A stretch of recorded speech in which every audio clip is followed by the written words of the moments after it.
His Excellency John Dramani Mahama wakasa na wode afutuo ede akọ ama the ministers na ono omo eba beye adwuma no na yese leadership by example wo Ghana ye constitution mu say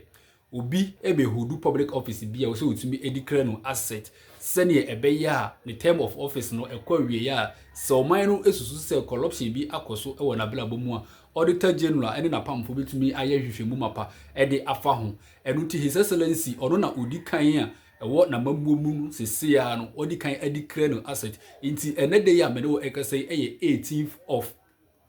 February 2025 wode ne krata yina a eye ajapade a owo aye frɛ no sɛ asset no wabobo ne yina ano ede akakoma auditor general inti ho na wode afutuo soronko ekoma ne nkrofo na ono mo ba beye adwuma no yetile ministers any other appointees no said ye waye no omo so enye the same thing na wo a wonye wadwen sɛ obeye saade no ene be ready say appointment na wode abawo no obe revoke into ama omo from now eye 18th of January up to 31st of March eye the ending of first quarter no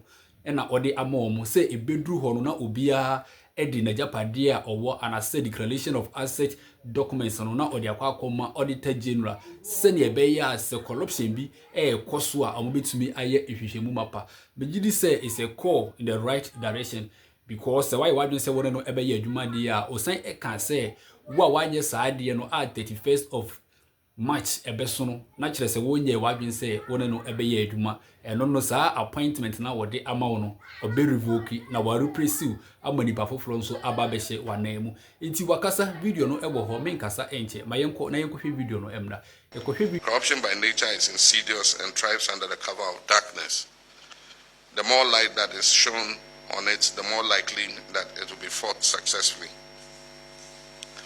I've also taken this step to send an unmistakable signal to all public office holders,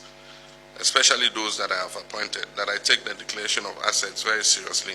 and expect full compliance from them. I've asked the Chief of Staff to send word to all appointees to ensure that they declare their assets by the end of the first quarter of this year, that is by 31st March 2025. I wish to stress that any appointee failing to meet this deadline would face severe sanctions, not excluding removal from office. Even as we strive to hold past government officials accountable for their stewardship, I deem it even more imperative to enforce anti-corruption among our present public office holders. Charity, they say, begins at home. I'm therefore determined to take the necessary steps to ensure that we fight corruption vigorously so that the precious little resources that have been entrusted to us by the Ghanaian people are used only in their interest. There have been issues raised about the effectiveness of the current assets declaration regime.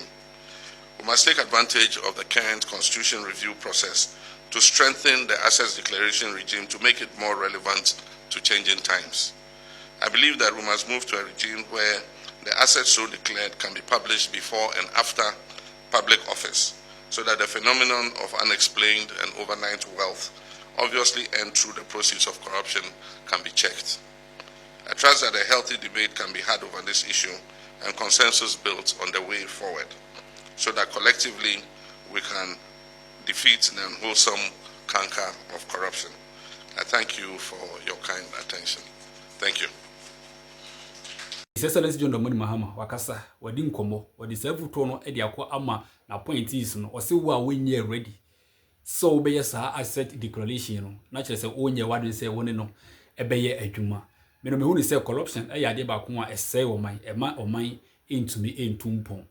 indi se wo ye public office holder mase why wadwen se obeye adwuma tu ho ache adwuma bi ede aboa oman na de e wo se wo ye ema oman for no ehu say yes you are ready to serve no eno na wo say wo ye na mra no ehyew say declare asset ansa na otumi ahodi public office bi na say wo ye wadwen say wo nya de na kire say o ba no wo hiding agenda bi anye sa we enya de bi a din ya be kan say e wo say e force one say na wotumi aye nti His Excellency wakasa wa mom up to the 31st of March it wo wantumi ani sa mra no so no na kire say wo nya wadwen say wo ne no ebe ye adwuma na wa kire wo the exit say de ebe ye ni pa fufura wa ye ready no ono so obeba na wono no aba be ye adwuma begidi say na beboa because nowadays the way the politicians are taking the asset of the country for themselves no is becoming too much. Na me so one thing na eba my dream and say after asset declaration no omo entumi emfa bibia enye omo dia na se nipa no ohu ne say bia me ye japade a after say ma free aban mu no omo be ye hwehwemu bi e de hu say bia ma wia oman no ajapade a say sika na ofire na say japade na ofire no wo de besie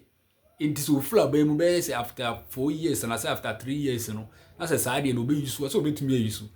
So no another thought about my dream, and they say like they can declare their assets, all right, but the part of person the money are still a bit to me the money. The near best story, and they say send His Excellency. Why you not being say corruption? A idea also so or buy no in tempana na or set is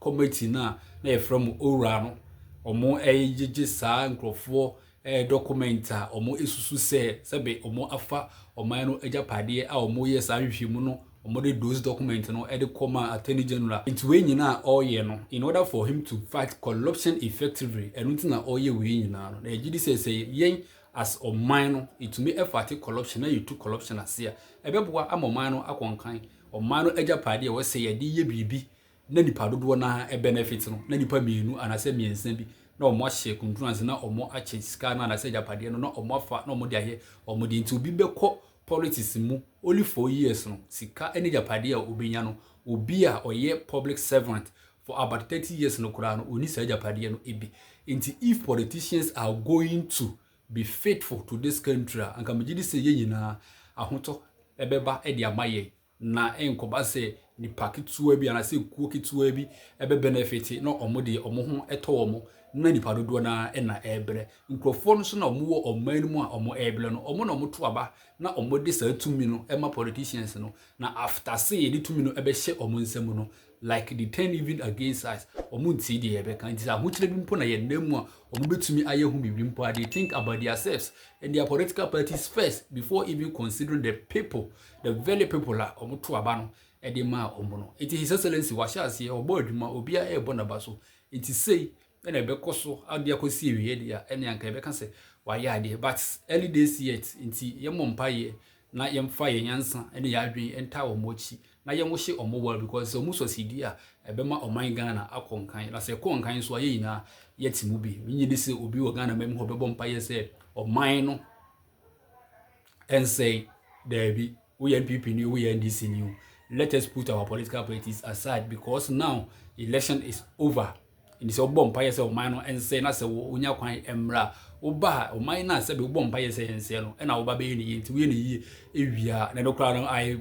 think say you cannot even do it better as it was. It ye na yemfa yempa ebon ya ho de enter omochi na omo entumi enso si de se ne be ya timamufo no yenso ebenya ahotoso no ko e wo man mu ha minu ya mamemfa wo ensi ya na menda wase na meka se Yakobon onhyira se wa hwe video yi edi ababesi awiye na mesere so be ya de ba ku yi amame se wo be subscribe na wala like video yi na wa comment de chi wa dwen bia no ko comment section ho fagu ho mame na be reply wo na wa share video yi so ama foforo anya bia hwe me na wo be share bi msisi ye de makraw meda wase bye bye.